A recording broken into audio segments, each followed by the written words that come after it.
सो NLM के lecture 3 में आज चर्चा होने वाली है न्यूटन के थर्ड लॉ की और कंजर्वेशन ऑफ लीनियर मोमेंटम की। लेक्चर नंबर 1 में आपने फर्स्ट लॉ पढ़ा था जिसे लॉ ऑफ इनर्शिया भी कहते हैं, और लेक्चर 2 में आपने न्यूटन का सेकंड लॉ पढ़ा जिसमें आपने फोर्स, लीनियर मोमेंटम, इंपल्स, उससे जुड़े हुए फार्मूलाज के बारे में जाना। आज की खूबसूरत चर्चा है न्यूटन के तीसरे लॉ के ऊपर, थर्ड लॉ, और कंजर्वेशन ऑफ लीनियर मोमेंटम की। तो आइए शुरू करते हैं न्यूटन का थर्ड लॉ। अब ये लॉ एक ऐसा है कि जो बड़ा ही बेसिक है, बड़ा ही कॉमन है, ऑलमोस्ट हर कोई जानता है कि every action has an equal and opposite reaction. ये हमारे रेगुलर लाइफ में भी बहुत काम करता है, प्रिंसिपल ऑफ कर्म में भी ये बहुत काम करता है। एवरी एक्शन, जैसा हम कर्म करते हैं वैसा ही फल आता है, तो every action has an equal and opposite reaction, ऐसा हमने बचपन से पढ़ा हुआ है। बस यहाँ एक मिसकॉन्सेप्शन है जो अगर आपने सोच लिया तो आपको अर्ली डेज में ही पता लग पाएगा। अगर आपने बहुत ढंग से इस लॉ को नहीं समझा तो कई बार बुढ़ापे तक भी न्यूटन थर्ड लॉ ये समझ नहीं आती।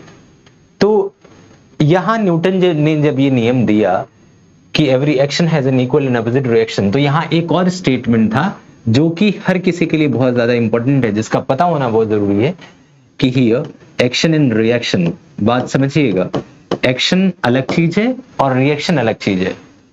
तो here action and reaction both acts at different body, यानी कि सिर्फ ऊपर वाली स्टेटमेंट काफी नहीं है, आपको ये पूरी स्टेटमेंट याद रखनी है कि हर एक्शन का एक रिएक्शन है, लेकिन एक्शन अलग बॉडी पे है और रिएक्शन अलग बॉडी पे है। फॉर एग्जाम्पल, जैसे मान लिया ये एक बॉक्स है, इसके ऊपर किसी ने 10 न्यूटन का फोर्स लगाया। अब ज्यादातर लोगों के दिमाग में रहता है कि अगर 10 न्यूटन का फोर्स लगा तो क्या यहां से 10 न्यूटन का रिवर्स भी आएगा?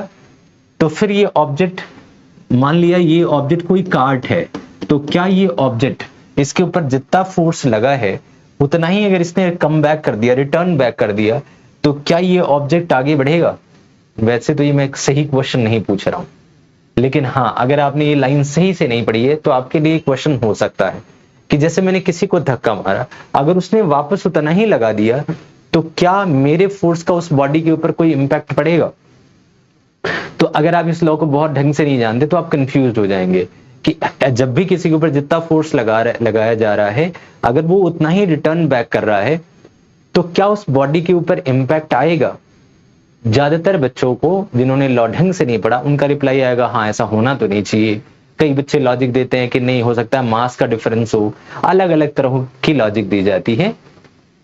तो इसीलिए यहां मैं आपसे पूछ नहीं सकता, आप सिर्फ सुन रहे हैं, मैं सिर्फ सुना रहा हूं, ऐसे में इंटरेक्शन तो नहीं है। आई डोंट नो आपके दिमाग में क्या चल रहा है, बट एक चीज आपको पता होनी चाहिए कि जब मैंने किसी बॉडी के ऊपर एक्शन लगाया तो इसने रिएक्शन प्रोड्यूस किया। सपोज कि हमारे पास दो बॉडीज थी, इसको ऐसे समझो तो ज्यादा अच्छे से समझ आएगा। सपोज इस बॉडी ने इसको हिट किया, 10 न्यूटन का फोर्स इसके ऊपर लगा दिया, इसने इसके ऊपर रिएक्शन प्रोड्यूस किया, रिएक्शन कितने का आया? 10 न्यूटन का आया। तो ये एक्शन अलग बॉडी पे लगा हुआ है, रिएक्शन इस बॉडी के ऊपर लगा हुआ है। अब एक्शन की वजह से ये बॉडी आगे की तरफ मूव करेगी और जो इसने इसके ऊपर रिएक्शन दिया उसकी वजह से ये आगे बढ़ेगा। यहां बैलेंस जैसा कुछ भी नहीं है, बैलेंस जैसा कुछ भी नहीं है। आप ध्यान से समझिए, जब कोई दो फोर्सेस सिंगल बॉडी के ऊपर लग रहे हो, जैसे फॉर एग्जांपल ये वाले भाई साहब है, इधर से भी 10 न्यूटन और इधर से भी 10 न्यूटन, जब two equal and opposite forces acting on the same body, then आप कह सकते हो कि नेट फोर्स इस बॉडी के ऊपर कितना है? 0 है। तब ये बॉडी मूव नहीं करेगा, या फिर मूव कर रहा होगा तो अपनी स्पीड चेंज नहीं करेगा, डायरेक्शन चेंज नहीं करेगा, मतलब जिस कंडीशन में है उसी में रहेगा। क्यों? क्योंकि दो फोर्सेस इस सिंगल बॉडी के ऊपर लगे हुए हैं। लेकिन न्यूटन का थर्ड लॉ सिंगल बॉडी की बात नहीं करता, वो कहता है कि जब भी कोई किसी के ऊपर एक्शन लगाता है तो एक्शन अलग बॉडी पे लगा है और रिएक्शन अलग बॉडी के ऊपर लगा है। जैसे प्रिंसिपल ऑफ कर्म में कोई बंदा किसी दूसरे की दिक्कत पहुंचा रहा है या उसके लिए अच्छा काम कर रहा है, तो कोई और इसके लिए अच्छा काम करेगा, यानी कि ये दोनों अलग अलग बॉडीज के ऊपर अप्लाई होंगे, not on the same body. तो आई होप आप इस बात को ध्यान रखेंगे कि एक्शन और reaction both happens on different body. यही खूबसूरती है किसकी, न्यूटन के थर्ड लॉ की, यही इंपॉर्टेंस है। तो जब भी ये लॉ आपके दिमाग में आना चाहिए तो सिर्फ ये वाली लाइन नहीं, ये वाली बात उससे कहीं ज्यादा इंपॉर्टेंट है कि ये दोनों एक्शन और रिएक्शन दोनों क्या होंगे, अलग अलग बॉडीज के ऊपर लगेंगे। तो ये रही बातचीत किसकी, न्यूटन के थर्ड लॉ की। अब इसी से जुड़ा हुआ एक और, and that is conservation of linear momentum. फिलहाल इस चैप्टर में हम लोग लीनियर मोमेंटम पढ़ रहे हैं, तो इसीलिए ध्यान रखिएगा यहां सारी बातचीत किसकी होगी, लीनियर मोमेंटम की होगी। तो यहां हम लोग बातचीत किसकी कर रहे हैं, कंजर्वेशन ऑफ लीनियर मोमेंटम की। तो आई होप आपको ध्यान रहेगा। अब यहां कंजर्वेशन ऑफ लीनियर मोमेंटम में मैं आपको बताऊं कि जब भी कोई दो बॉडीज, ध्यान रखिएगा, जब भी कोई दो बॉडीज आपस में एक दूसरे को हिट करें, एक तो यहां वर्ड है कंजर्वेशन। कंजर्वेशन का मतलब होता है कंजर्व रहना, कंजर्व रहना, कंजर्व का मतलब कांस्टेंट रहना। तो यहां ये कहा जा रहा है कि लीनियर मोमेंटम ऑलवेज किसी बॉडी का कंजर्व रहता है। मतलब अगर कोई दो बॉडीज है, तीन बॉडीज है, चार बॉडीज हैं, किसी सर्टेन लीनियर मोमेंटम को पोजेस कर रही हैं और ये एक दूसरे को हिट कर देती हैं, तो अगर कोई रेजिस्टिव फोर्स नहीं है, कोई एडिशनल फोर्स नहीं है जो इनकी मोमेंटम को लॉस करे, जैसे कि एयर फ्रिक्शन हुआ या सरफेस फ्रिक्शन हुआ, सिर्फ ये तीनों चारों आपस में एक दूसरे को हिट कर सकती हैं। तो अगर सिर्फ इन तीनों चारों में एक दूसरे के ऊपर फोर्स लगा है, तो जितना इनका इनिशियल मोमेंटम होगा उतना ही इनका फाइनल मोमेंटम भी होगा। बस ये मोमेंटम एक्सचेंज कर लेंगे। हो सकता है एक का कम हो जाए, दूसरे का बढ़ जाए, दूसरे का बढ़ जाए, पहले का घट जाए, ऐसा पॉसिबल है। लेकिन सबका अगर सम करोगे और फिर फाइनल सबका सम करोगे तो आप देखोगे दोनों हमेशा इक्वली रहेगा, कंजर्व रहेगा, कांस्टेंट रहेगा। That is simply what, conservation of linear momentum. Conserve रहता है, कांस्टेंट रहता है। कंडीशन क्या है कि कोई और फोर्स नहीं होना चाहिए, कोई और रेजिस्टिव फोर्स या एनर्जी लॉस वाला फोर्स नहीं होना चाहिए। तो सबसे प्यारा एग्जांपल है कि सपोज एक बॉडी है जिसका मास m1 है और वो u1 से मूव कर रहा था। इसके ठीक सामने एक और मास बॉडी थी m2 और वो u2 से मूव कर रहा था, और मान लेते हैं कि u1 u2 से थोड़ा ज्यादा था, तो क्या ग्रेजुअली ये जाकर के इसको हिट कर देगा, इजंट इट। अब अगर इसने इसको हिट किया, दोनों बॉडीज आपस में कोलाइड कर गई m1 एंड m2, और मान लेते हैं आफ्टर कोलिजन, आफ्टर कोलिजन क्या हुआ, m1 v1 वेलोसिटी से मूव करने लग गया और m2 v2 वेलोसिटी से मूव करने लग गया। मान लिया ऐसा हुआ, और कोई फोर्स नहीं है, ध्यान रखिएगा, और कोई फोर्स नहीं है, सिर्फ आपस में एक दूसरे को हिट कर सकते हैं, एक दूसरे के ऊपर फोर्स अप्लाई कर सकते हैं। तो according to conservation of momentum, यानी अब कंजर्वेशन ऑफ मोमेंटम के अकॉर्डिंग देखो तो आप ये देखोगे, यहां ये कह सकते हो कि इनिशियल मोमेंटम का सम, यानी कि P इनिशियल P फाइनल के बराबर होगा। अब P इनिशियल कितना, तो P इनिशियल का सम हो जाएगा m1 u1 mass into velocity, initial momentum the first one, plus आप यहां कह सकते हैं m2 टाइम्स ऑफ u2, ये ठीक बराबर हो जाएगा किस चीज के, m1 v1 plus m2 v2 के। ये जो खूबसूरत स्टेटमेंट है, इसी को कहते हैं conservation of statement of conservation of linear momentum. ये बहुत ही इंपॉर्टेंट है। ये सिर्फ दो बॉडीज के लिए है, अगर तीन बॉडी होती तो m3 u3 आ जाता और यहाँ m3 v3 आ जाता। तो आपको ये ध्यान रखना है। अब क्वेश्चन ये आता है कि कैसे पता लगा, ये स्टेटमेंट आया कहां से, कैसे आइडिया लगा कि मोमेंटम हमेशा कंजर्व रहता है। तो अगर आप ध्यान दो कि अगर एक पार्टिकल m1 और u1 से जा रहा है और इसने दूसरे पार्टिकल को हिट कर दिया जो कि u2 की स्पीड से जा रहा है, तो हिट किया तो क्या इसने इसके ऊपर फोर्स लगाया होगा, इजंट इट। और जब इसने फोर्स लगाया उसके बाद सिनेरियो में थोड़ा चेंज हुआ। क्या चेंज हुआ, m1 मूव करने लग गया किस वेलोसिटी से, v1 से, और जो m2 है that is moving now with the speed of v2। तो अगर आपसे कहा जाए कि here force applied by 1 on 2, यानी force acting on force acting on second body, मान लेते हैं second body due to first one, due to first one. ध्यान से समझिएगा इसको। अगर फर्स्ट बॉडी ने सेकेंड बॉडी के ऊपर कुछ फोर्स लगाया, इसको आप लिख सकते हैं F21। ऐसा स्टेटमेंट कहीं लिखा हो तो ज्यादातर इस स्टेटमेंट का मतलब ये होता है कि force on second body due to first one. फिर से कहता हूं, force on second body due to first one, यानी बात इसकी हो रही है लेकिन किसकी वजह से? वन की। F21 का मतलब क्या है? Force on second body, second body due to first one, यानी कि जो फर्स्ट बॉडी है वो जितना फोर्स लगा रही है उसको लिखते हैं F21। ये लिखने का नॉर्मल तरीका है, आप कुछ और भी लिख सकते हैं। तो क्योंकि यहाँ सेकेंड बॉडी के ऊपर लगे हुए फोर्स की बात हो रही है, तो मास भी सेकेंड बॉडी का और एक्सेलरेशन भी सेकेंड बॉडी का। क्या ऐसा लिख सकते हैं? कितनी एक्सेलरेशन उसकी है?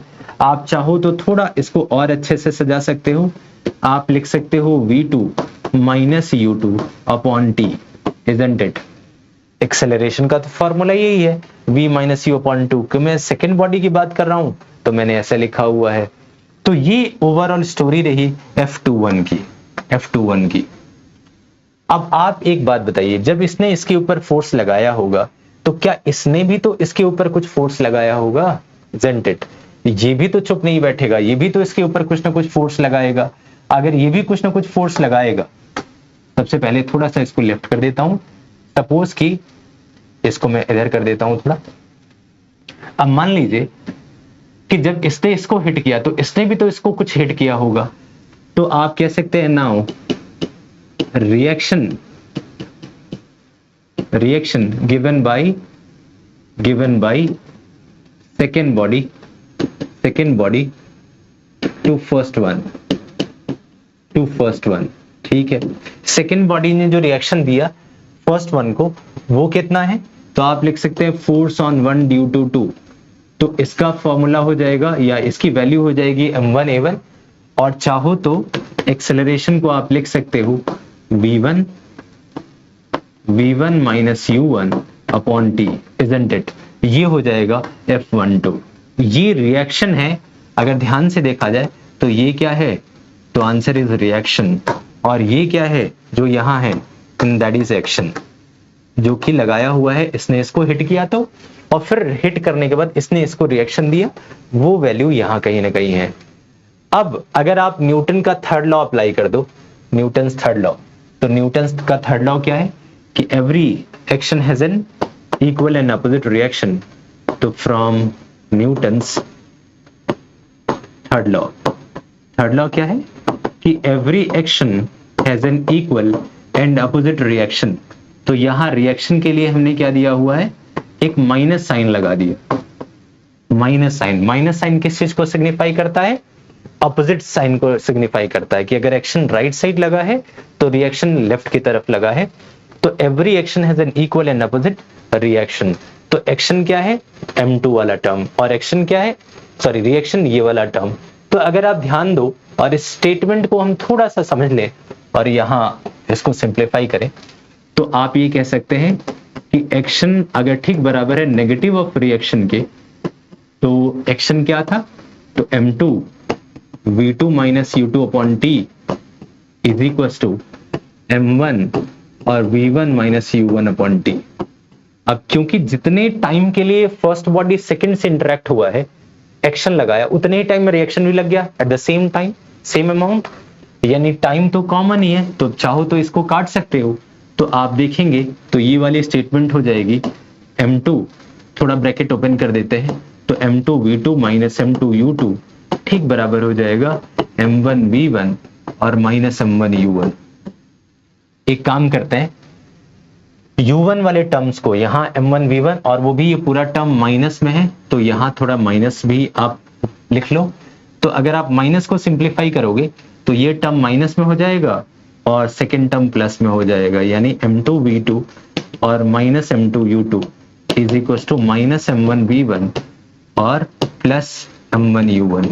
एक काम करिए, इसको राइट साइड और इसको लेफ्ट साइड, तो M1 V1 माइनस में है, इधर आके प्लस में M1 V1 plus M2 V2 ठीक बराबर हो जाएगा m1u1 प्लस m2u2 के। आप इसको चाहो तो ऐसे लिखो या फिर m1u1, और लिखने का तरीका है m1u1 प्लस m2u2 ठीक बराबर हो जाएगा किस चीज के, m1v1 plus m2v2। I hope आपको क्लियर है। इसी स्टेटमेंट के साथ हमने शुरुआत करी थी कंजर्वेशन ऑफ लीनियर मोमेंटम में। क्या ये स्टेटमेंट हमने यहाँ देखा हुआ m1u1 plus m2u2 is equal to m1v1 plus m2v2। तो ये उसका सिंपल प्रूफ रहा कि आखिर ये आया कैसे। आया न्यूटन के थर्ड लॉ से ही, आया every action has an equal and opposite reaction से ही। तो ये स्टेटमेंट ऑलवेज हमारे को अपने दिमाग में सेट रखना है। बहुत ही स्पेशल, बहुत ही इंपॉर्टेंट रिलेशन है। मैकेनिक्स के अलावा हर जगह पे कहीं ना कहीं जहां पर मैकेनिक्स के बेसिक प्रिंसिपल सप्लाई होते हैं वहां ये फॉर्मूला हमारे बहुत काम आता है। तो आई होप कि आपको इस बात की क्लैरिटी मिली। बहुत ही इंपॉर्टेंट मुद्दा है ये। अब इसी की बेसिक चर्चा यहाँ करनी है। तो अब जो बेसिक रिलेशन आपने सीखा है कि कंजर्वेशन ऑफ लीनियर मोमेंटम जो कि बराबर है m1u1 plus m2u2 is equal to m1v1 plus m2v2। अब इसके अलग अलग कंडीशंस हो सकती हैं, अलग अलग केसेस हो सकते हैं, अलग अलग एग्जाम्पल्स हो सकते हैं। तो फॉर एग्जाम्पल मान लेते हैं कि किसी बॉडी में शुरू में कोई बॉडी रेस्ट में थी। बहुत सारे केसेस हैं। जैसे जो सबसे पहला केस है कि जैसे मान लिया एक बॉडी है, उसका मास m1 है और u1 की स्पीड से जा रहा है या u की स्पीड से जा रहा है, और ये u2 वाले भाई सब रेस्ट पर हैं, इनका मास m2 है। अब इसने जाकर के हिट किया और हिट करने के बाद चिपक गया इनसे। कोलिजन की दुनिया में जब हम नेक्स्ट चैप्टर में कोलिजन पढ़ रहे होंगे तो चिपकने वाले केस को कहते हैं परफेक्टली इनइलास्टिक केस या कोलिजन। तो एक ऐसे तरह का कोलिजन जहां दोनों आपस में क्या हुए, चिपक गए, एक सिंगल बॉडी बन गए। अब सिंगल बॉडी बने का मतलब m1 और m2 एक साथ है और मान लिया ये v की स्पीड से चल रहे हैं। बहुत सारे ऐसे क्वेश्चंस मिलेंगे परफेक्टली इनइलास्टिक के, जहां जैसे कोई बुलेट आया किसी बॉडी में इंजेक्ट हो गया और इसके बाद बुलेट और बॉडी एक साथ मिलकर के v की स्पीड से मूव कर रहे हैं। कोई बंदा भागता हुआ आया और किसी कार्ट के ऊपर खड़ा हो गया और फिर कार्ट और बंदा एक साथ मूव कर रहे हैं, फिसलते हुए आगे जा रहे हैं। ऐसे जितने भी केसेस होंगे उनमें आपको कंजर्वेशन ऑफ मोमेंटम की स्टेटमेंट कैसे लिखनी होगी। यहां से आप लिख सकते हो m1u, अगर यहां मान लो u2 होता, जीरो नहीं भी होता, तो आप लिखते m1u1 प्लस m2u2 और ये ठीक बराबर हो जाता m1 plus m2 times of v। ये हो जाता लगा करके। इसीलिए जब दोनों साथ साथ किसी कॉमन वेलोसिटी v से मूव कर रहे हैं तो इस कॉमन वेलोसिटी v का जो फॉर्मूला आया वो आएगा m1u1 प्लस m2u2 और divide by m1 plus m2। ये बड़ा ही फेमस फॉर्मूला है तब जब क्या हो रहा हो, परफेक्टली इनइलास्टिक हो रहा हो, या दो बॉडीज आ रही हैं आपस में चिपक करके एक साथ जाने लग गई, तो आप ये वाला फॉर्मूला लगाएंगे, इजंट इट। तो ये केस नंबर 1 है, इसको आप केस नंबर 1 कह सकते हो। ऐसे बहुत सारे केसेस हम बना सकते हैं। एक और केस मैं आपको बता देता हूं। सपोज कि एक सीन ऐसा है जिस सीन में शुरू में दोनों बॉडीज रेस्ट पर थी। मान लिया एक बॉम्ब है और वो ब्लास्ट हुआ या टायर बर्स्ट हुआ, दो टुकड़ों में टूट गया। एक टुकड़ा है m1 और दूसरा टुकड़ा है m2। अब क्या होता है, ये m1 इस तरफ u1 की वेलोसिटी से चलता है या v1 की वेलोसिटी से मूव करता है, तो दूसरा टुकड़ा कहीं ना कहीं आप देखोगे वो इस तरफ जो m2 मास का निकला वो हो सकता है v2 की स्पीड से इधर जाए, इधर जाएगा या किधर जाएगा, इसके लिए आप समझिए। दोनों ही टुकड़े रेस्ट पे थे तो m1 u1 की वैल्यू 0 थी और m2 u2 की वैल्यू भी 0 थी। क्यों? क्योंकि दोनों ही टुकड़े चिपके हुए थे और रेस्ट पर थे। अब जो फाइनल मोमेंटम होगा, एक का होगा m1 v1 और दूसरे का होगा m2 v2। अब क्योंकि इन दोनों का सम m1 u1 plus m2 u2 के बराबर है और ये दोनों 0 0 हैं, तो 0 प्लस 0 यानी ये दोनों किसके बराबर होना चाहिए, 0 के। बहुत ही इंपॉर्टेंट, 0 के। इसका मतलब ये है कि जब भी कभी इनिशियल मोमेंटम का सम 0 होगा तो m1 v1 ठीक बराबर हो जाएगा m2 v2 के, और वो भी कैसा, जब ये राइट साइड जाएगा तो माइनस में, तो m2 v2। यानी आपने देखा जिस मोमेंटम से एक टुकड़ा लेफ्ट में जाएगा उसी सेम मोमेंटम से, वेलोसिटी से नहीं, उसी सेम मोमेंटम से दूसरा टुकड़ा राइट की तरफ जाएगा, राइट साइड की तरफ। मोमेंटम सेम रहेगा लेकिन डायरेक्शन कैसी रहेगी, अपोजिट, ताकि कंजर्व हो सके। बहुत ही ज्यादा एग्जांपल्स हैं, जैसे किसी बुलेट का फायर करना, जैसे बॉम्ब का ब्लास्ट होना, प्रोपल्सन ऑफ रॉकेट, किसी पर्सन का चलना, राफ्टिंग अ रिवर, यानी राफ्टिंग में इसको यूज करते हैं, bowing a boat, rowing a boat, किसी बोट को रो करना, आगे बढ़ना, इन सब प्रिंसिपल्स में ये ही अप्लाई होता है। तो जो सबसे कॉमन कंजर्वेशन ऑफ मोमेंटम का एग्जाम्पल है, ऐसे बहुत सारे एग्जाम्पल हैं, लेकिन सबसे पहला है रिकॉइल वेलोसिटी। रिकॉइल वेलोसिटी, इसके ऊपर बहुत सारे क्वेश्चंस पूछे जाते हैं। रिकॉइल वेलोसिटी का मतलब क्या है, जैसे मान लिया हमारे पास एक बुलेट है, यहां एक गन है पहले, और इस गन में सपोज कि इंटरनली यहां कोई बुलेट है। फिगर थोड़ा अजीब हो सकता है, माइंड मत करना प्लीज। मान लीजिए हमारे पास एक छोटे से बुलेट है। अब इस बुलेट में गन है, और इस गन में से ये वाली भाई साहब फायर होने हैं। अब आप थोड़ा ध्यान दीजिए, बिफोर फायरिंग अगर हम देखें, यही वाली बात, बिफोर फायरिंग ना तो गन भाग रहा है और ना ही बुलेट, isn't it? यानी initial velocity of gun is zero, initial velocity of bullet is also zero. क्या दोनों जीरो जीरो है?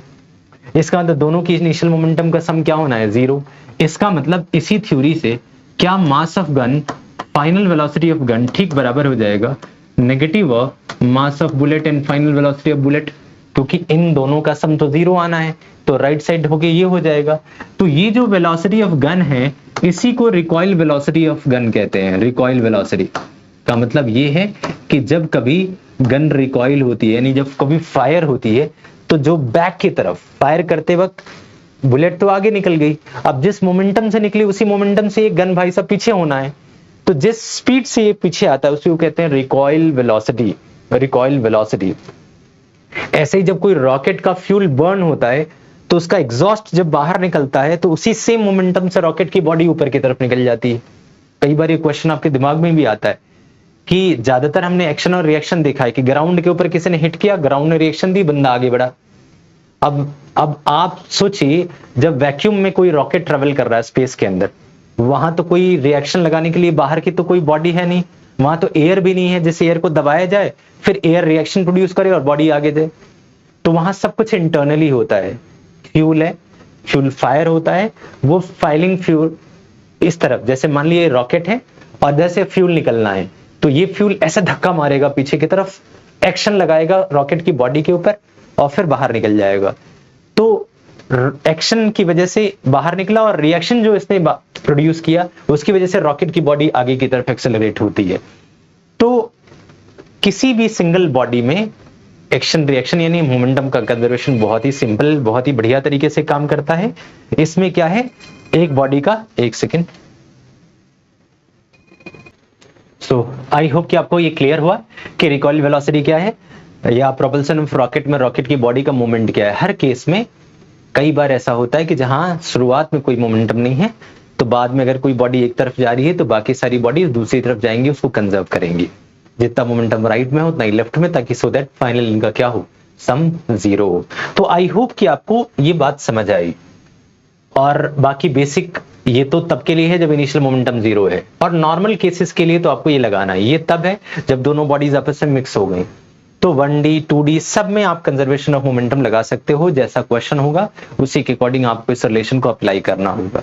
तो कुछ बेसिक एग्जांपल देख लेते हैं और उसके बाद हम केस को आगे बढ़ाएंगे, डिफरेंट लेवल पे ले जाएंगे। इसमें बहुत सारी चीजें हैं और ये काफी एप्लीकेबल तब होगा जब कोलिजन के केसेस और ज्यादा डिस्कस करेंगे वर्क, पावर एंड एनर्जी में।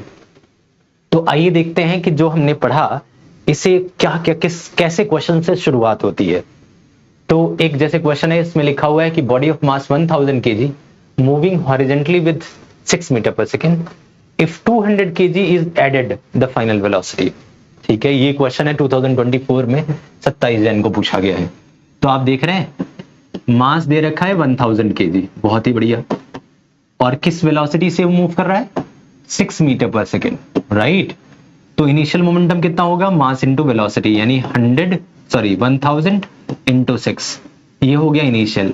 अब कह रहे हैं कि इसमें 200 ग्राम और ऐड कर दिया गया, तो जो नई मास होगा वो कितना हो जाएगा 1200।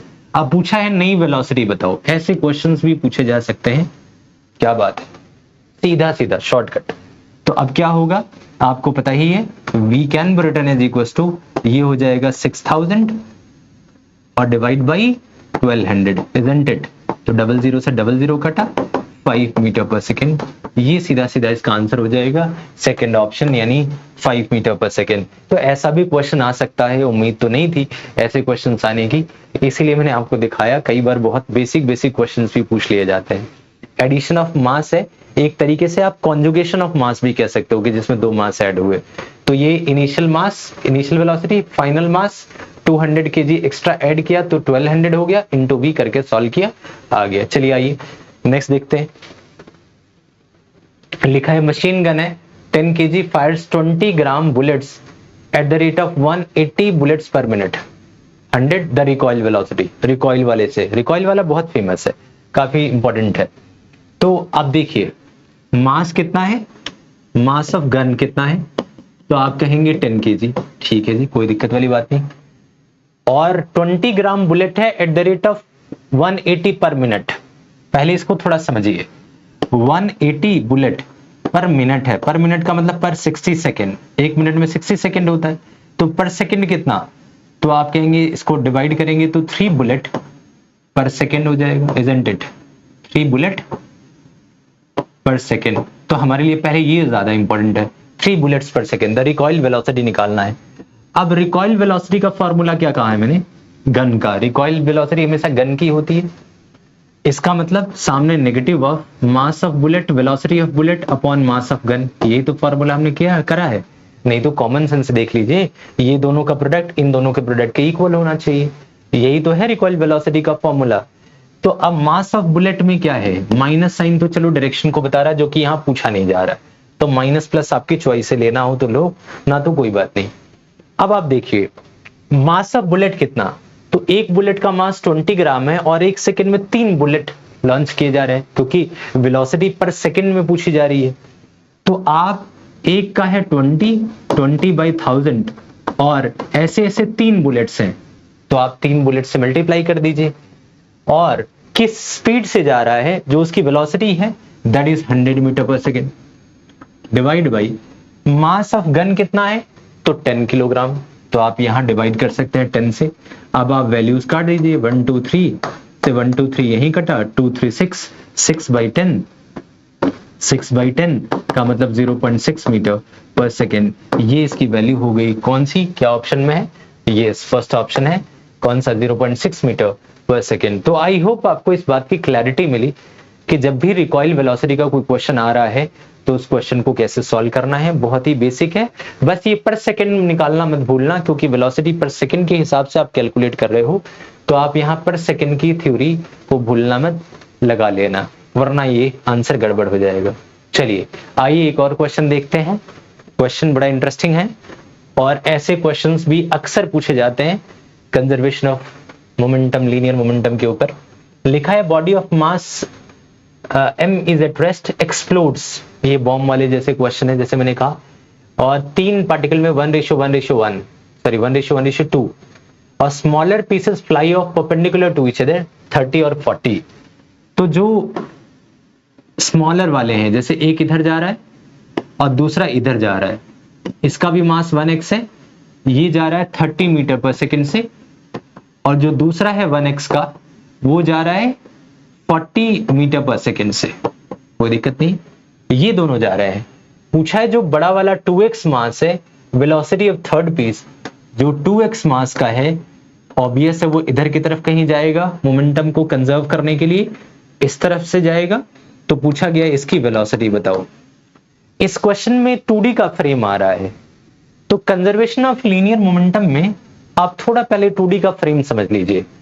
कभी ऐसा हो कि कोई पार्टिकल इधर जा रहा है, दूसरा पार्टिकल इधर जा रहा है और 3 पार्टिकल है, तो तीनों में कंजर्वेशन का क्या प्रिंसिपल है, किस तरीके से ये अप्लाई होता है, थोड़ा इसको पहले समझ लेते हैं, देन वापस इस क्वेश्चन के ऊपर आएंगे।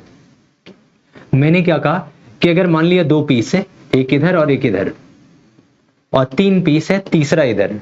क्यों इधर जाएगा उसका कारण भी सुनिए।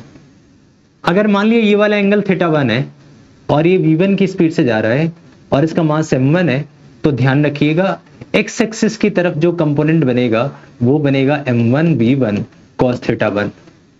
और अगर मान लिया ये भाई साहब θ2 एंगल के ऊपर जा रहे हैं जिनका मास m2 है, तो ये वाला जो कंपोनेंट होगा वो हो जाएगा m2 v2 cos θ2। यस और नो। इनका जो साइन कंपोनेंट हो जाएगा वो हो जाएगा m1 v1 sin θ1 और इनका जो साइन कंपोनेंट हो जाएगा वो हो जाएगा m2 v2 sin θ2। तो आप एक बात ऑलवेज ध्यान रखिएगा, जब भी आपको कंजर्वेशन ऑफ मोमेंटम लगाना हो तो आप अगर कोई बॉडी प्लेन में है तो उन दोनों का मोमेंटम आपको कंजर्व करना पड़ेगा, दोनों का। फॉर एग्जांपल अगर ये m3 इधर की तरफ v3 की स्पीड से जा रही है, तो अगर मैं मोमेंटम का कंजर्वेशन लगाऊंगा तो मुझे दोनों एक्सिस का ध्यान रखना है। सबसे पहले अबाउट एक्स एक्सिस। अब एक्स एक्सिस का ध्यान रखोगे तो राइट की जितनी मोमेंटम है वो लेफ्ट की मोमेंटम के ठीक बराबर होनी चाहिए, या यूं कहो कि m3 v3 मान लेते हैं वो लेफ्ट की तरफ कहीं जा रहा है, तो m3 v3 plus m1 v1 cos θ1 और प्लस m2 v2 cos θ2, इन सबका सम 0 होना चाहिए अगर ये बर्स्ट किया है तो। क्यों? क्योंकि अगर कोई इधर जा रहा है, कोई इधर जा रहा है, तो इन दोनों का सम जब शुरू में ही भी 0 था तो बाद में भी क्या आना है, 0 ही आना है। इसलिए इन दोनों तीनों का सम क्या होना चाहिए, 0। तो क्या देखिए अगर आप ध्यान से, तो क्या m3 v3 ठीक बराबर होगा नेगेटिव ऑफ, ये दोनों राइट साइड जाएंगे तो माइनस में चले जाएंगे, m1 v1 cos θ1 plus m2 v2 cos θ2। तो आप देखा आपने ये लेफ्ट में क्यों कहा था मैंने, अगर ये पॉजिटिव एक्स एक्सिस है तो उसके नेगेटिव यानी ये नेगेटिव एक्स एक्सिस की तरफ मूव करेंगे। दूसरा, शुरुआत में वाई एक्सिस में कोई मोमेंटम नहीं था तो फाइनल में भी 0 था, मतलब शुरुआत में दोनों का सम 0 था तो बाद में भी तो दोनों का सम 0 ही होगा। 0 होने का मतलब दिस प्लस दिस का सम कितना आना चाहिए, 0, यानी this will be equal to this. यानी इस थ्योरी से आपको ये भी पता होना चाहिए कि m1 v1 sin θ1 ठीक बराबर होगा किस चीज के, negative of m2 v2 sin θ2 के, तभी तो इन दोनों का सम 0 आ जाएगा, इजंट इट। तो x का अलग यूज करेंगे, y का अलग यूज करेंगे, अगर जरूरत है तो y का यूज करिए, वरना x से भी काम चल सकता है। तो आई होप आपको इस बात की क्लैरिटी मिली कि जब भी कोई क्वेश्चन प्लेन में आएगा तो आप मोमेंटम का कंजर्वेशन लगाते वक्त x का भी ध्यान रखना, y का भी ध्यान रखना, राइट। अब आइए इस न्यूमेरिकल में देखें कि ये न्यूमेरिकल क्या कह रहा है। थोड़ा इंटरेस्टिंग केस है और इसमें एक दो चीजें बताई गई हैं। सबसे पहले तो ये समझिए कि अगर कोई पार्टिकल, ये है पॉइंट ऑब्जेक्ट, इधर जा रहा है 30 मीटर पर सेकेंड से और इस तरफ ये जा रहा है 40 मीटर पर सेकेंड से, राइट। और ये वाला दोनों एंगल 90 है, तो अगर ये थीटा होगा तो क्या ये 90 माइनस थीटा हो जाएगा, बोलिए बोलिए, 90 माइनस थीटा हो जाएगा। इसको थोड़ा ध्यान रखिएगा। अगर ये थीटा है, क्यों, क्योंकि क्वेश्चन में कहा हुआ है कि दोनों एक दूसरे से म्यूचुअली कैसे जा रहे हैं, 90 डिग्री से जा रहे हैं। तो अब ये लॉजिक वन टाइम लॉजिक है, इसको आप ध्यान रखेंगे। तो ये थीटा, ये 90 माइनस थीटा। अब कल को अगर मैं इसको v1 मान लूं, ध्यान से समझिएगा, तो ये v1 का cos थीटा हो जाएगा। और अगर मैं इस वेलोसिटी को v2 मान रहा हूं तो 90 माइनस थीटा के अकॉर्डिंग ये वाला थीटा हो जाएगा, क्योंकि ये भी दोनों एक दूसरे से 90 होते हैं, ये हॉरिजॉन्टल और ये वर्टिकल 90 होते हैं। तो ये थीटा है, तो इस v2 का ये वाला कंपोनेंट हो जाएगा v2 cos थीटा और इसका ये वाला कंपोनेंट कितना हो जाएगा, v2 sin थीटा, हाँ या ना। ऐसे ही इस v1 का ये वाला कंपोनेंट हो जाएगा v1 और ये थीटा है तो ये साइन कंपोनेंट हो जाएगा v1 sin थीटा। तो अगर आप ध्यान दीजिए, तो अगर कोई पार्टिकल में इनिशियली कोई मोमेंटम नहीं था, कोई मोमेंटम, इसका मास मान लेते हैं 1x है, इसका भी 1x है, दोनों सेम मास के हैं।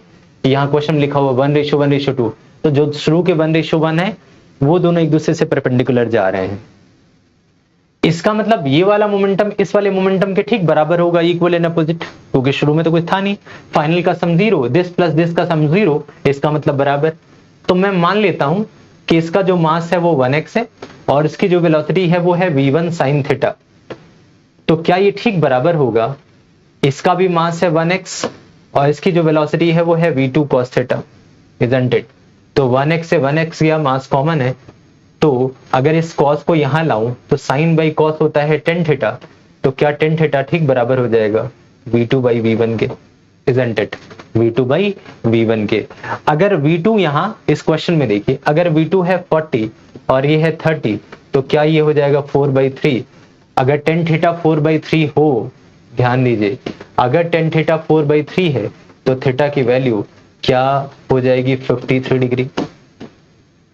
अगर आपको ये नहीं ध्यान है तो आप ध्यान कर लीजिएगा, जिन बच्चों को ये बात नहीं पता कि tan थीटा 53 होता है उनके लिए मैं बता दूं कि अगर कोई भी पाइथागोरियन ट्रिपलेट 3, 4, 5 के रेशियो में हो, जैसे ये वाला 3, ये वाला 4 और ये वाला 5, इसी के रेशियो में 6, 8, 10, ऐसे 9, 12, 15 इसके रेशियो में होता है, तो ये वाला एंगल 53 डिग्री होता है, जिसके सामने बड़ी साइड है, और जिसके सामने छोटी साइड है ये वाला एंगल 37 डिग्री होता है।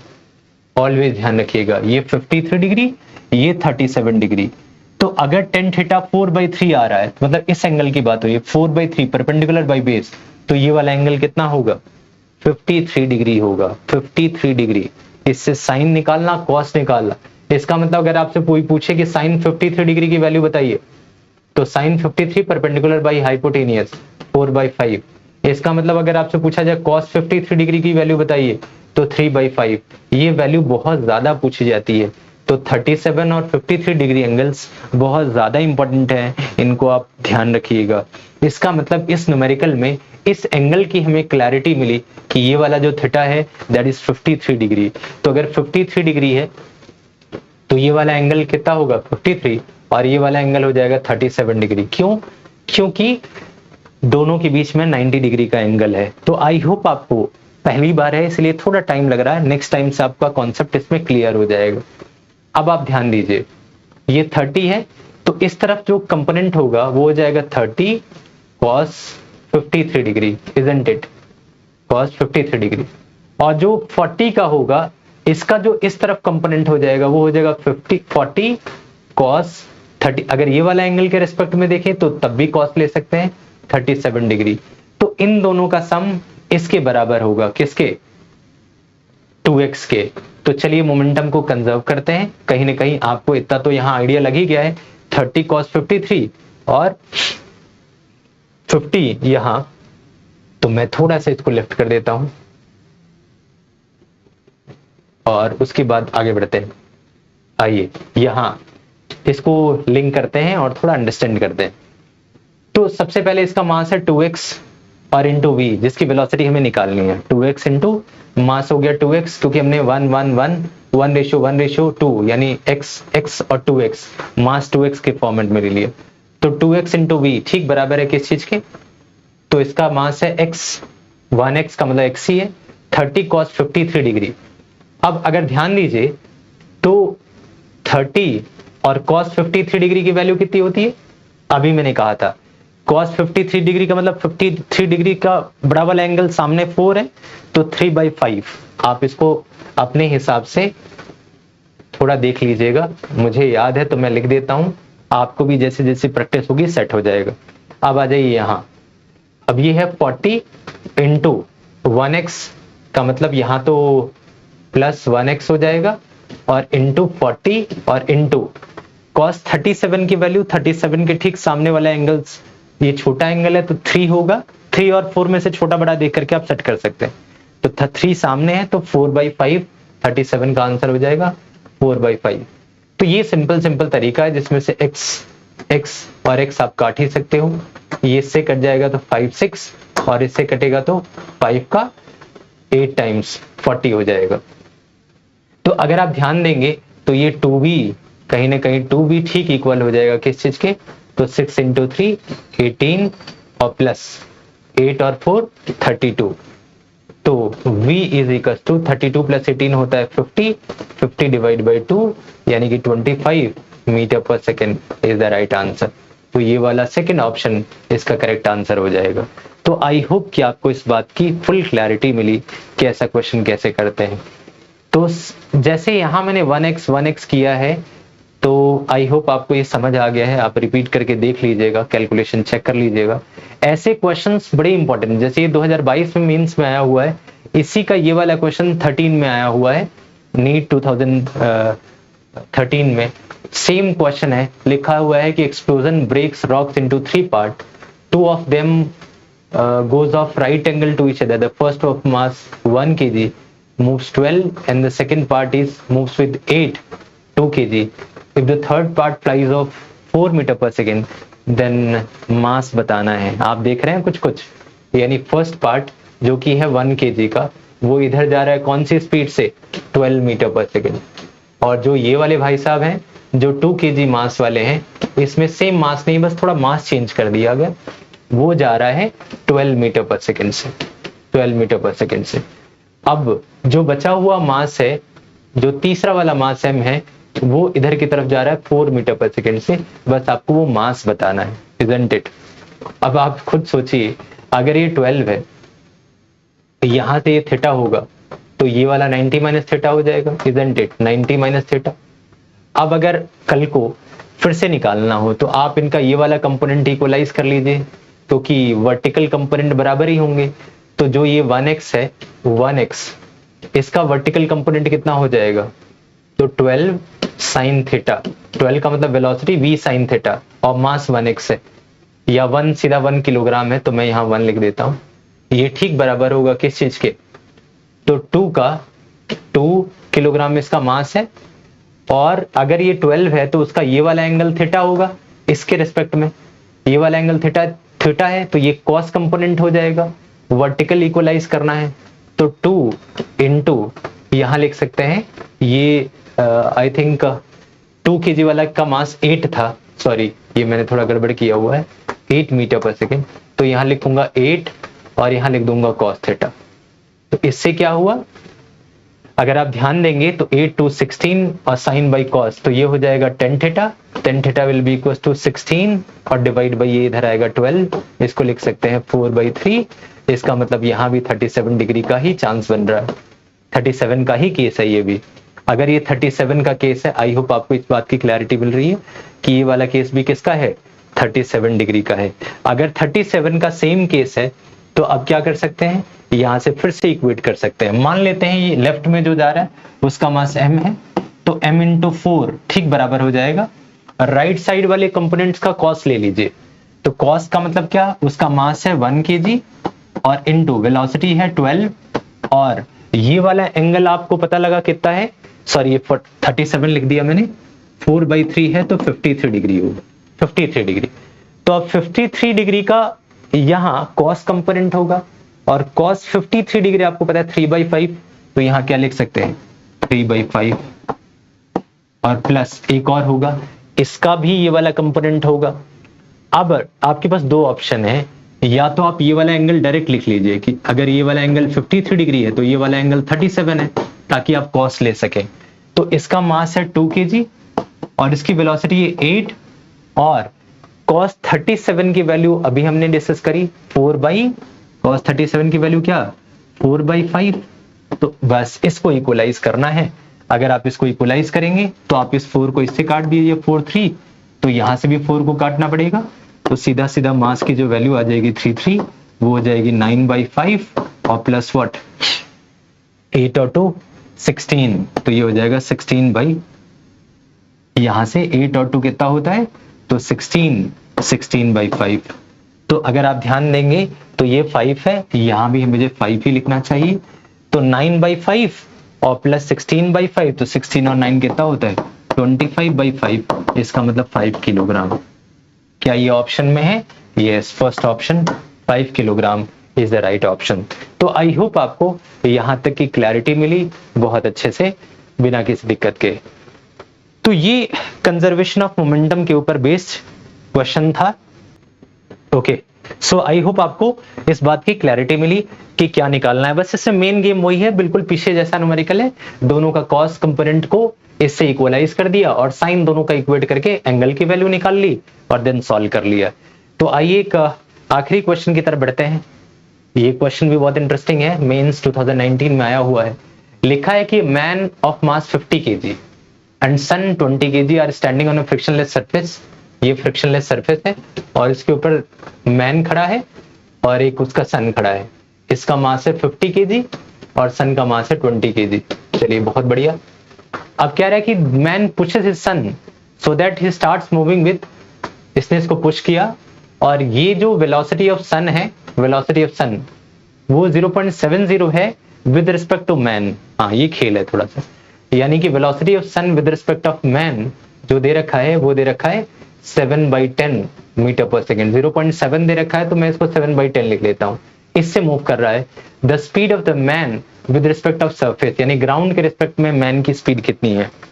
तो सबसे पहली बात, अगर हम कंजर्वेशन का प्रिंसिपल लगाएं तो लिख सकते हैं mass of man, velocity of man ठीक बराबर हो जाएगा मास ऑफ सन और velocity of sun, isn't it, वो भी नेगेटिव में, mass of sun and velocity of sun.